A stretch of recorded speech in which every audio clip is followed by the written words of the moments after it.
Welcome to Museum Archipelago. I'm Ian Elsner. Museum Archipelago guides you through the rocky landscape of museums. Each episode is never longer than 15 minutes. So let's get started. Towering over the Bulgarian capital of Sofia is Vitosha Mountain. Connected to the city by several public buses, residents, like me, love hiking the numerous mountain trails to get away from the hustle and bustle. And it was on one of these solitary hikes that I first came across the Vitosha Bear Museum. At first, I didn't quite know what I was looking at. A cute little hut halfway up the mountain with a locked door and boarded up windows. But the sign said Bear Museum in Bulgarian, and also that the museum was closed because it was hibernating for the winter. So I sent some emails, and that's how, a few days later, I met Dr. Nikola Doykin at the museum. Dr. Doykin is a fauna expert at the Vitosha Nature Park Directorate, the organization that runs the museum. And he also had a key to open the museum door, which he wasn't sure would work because it had been a month since he last used it.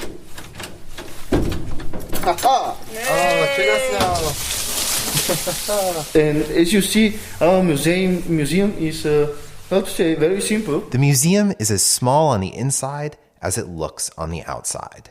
There's no electric connection at the museum. The LED lights that illuminate the gallery are powered by a car battery that Doykin switched on when we entered. The rustic appearance is a carryover from the building's first purpose, a mountain shelter for Vitosha Mountain Rangers. And this was the place that they are staying during the night. And after that, it was abandoned totally. And one guy had the idea to make this place where we can show the bears and where they can live. And the whole idea of the bears in the forest. The abandoned shelter was turned into the Vitosha Bear Museum in 2002.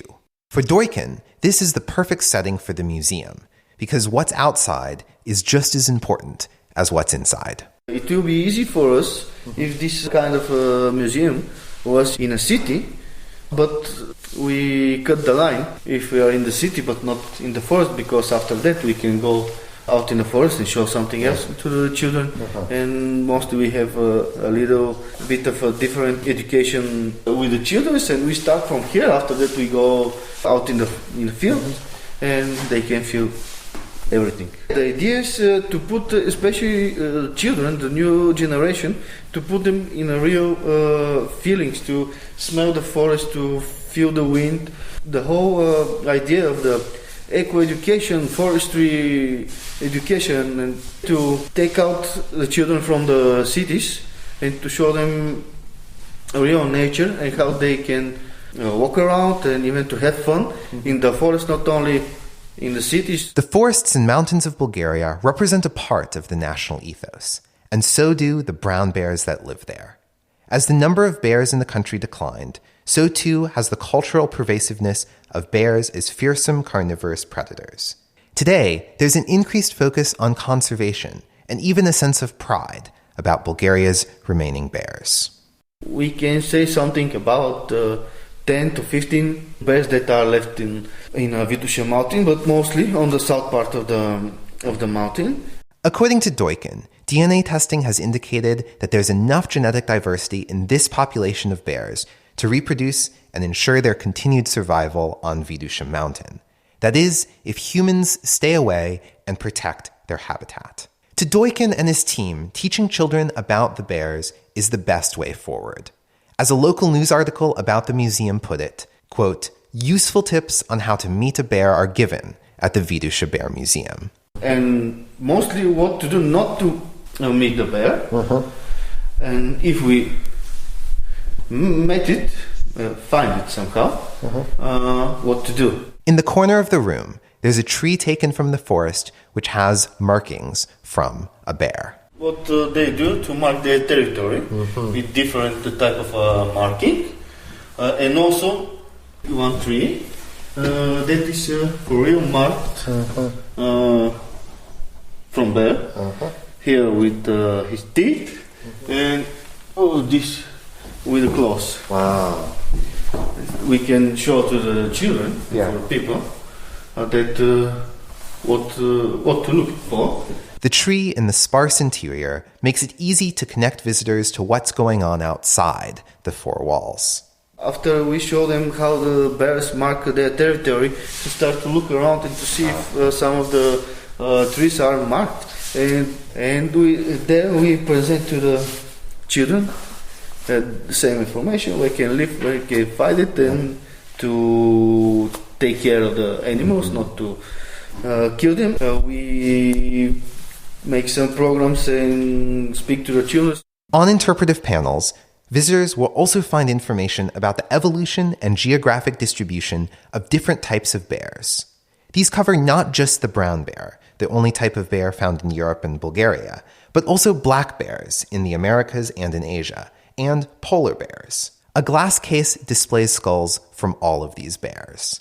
There's even a bit of space in the basement, where visitors can go inside a fake bear cave and see statues of a brown bear and her cub. Here the main idea was to be dark, because in caves there is no lights. We have no real bears, but only dolls, and a small bear in the cave, his mom, that is take care of him. The fake cave is the perfect example of the museum working with what it has. In this case, a dark, low-ceiling basement that doesn't require electricity, and choosing the interpretive materials carefully. In this case, a simple statue is quite effective. In many ways, the museum stands apart from the Muzeiko Children's Museum in Sofia, which we featured in episodes 6 and 46 of this show.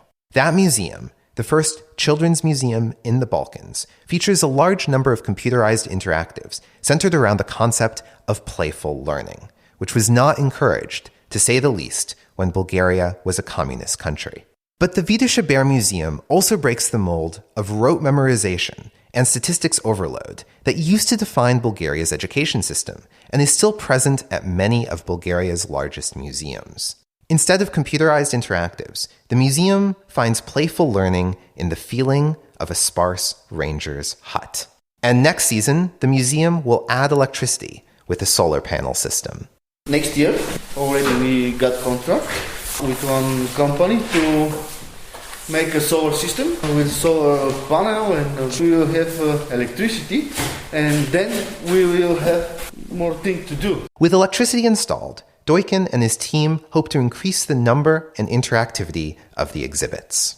For me, it's not bad to have this kind of natural feeling of wood, of to touch the bear or to smell the leaves.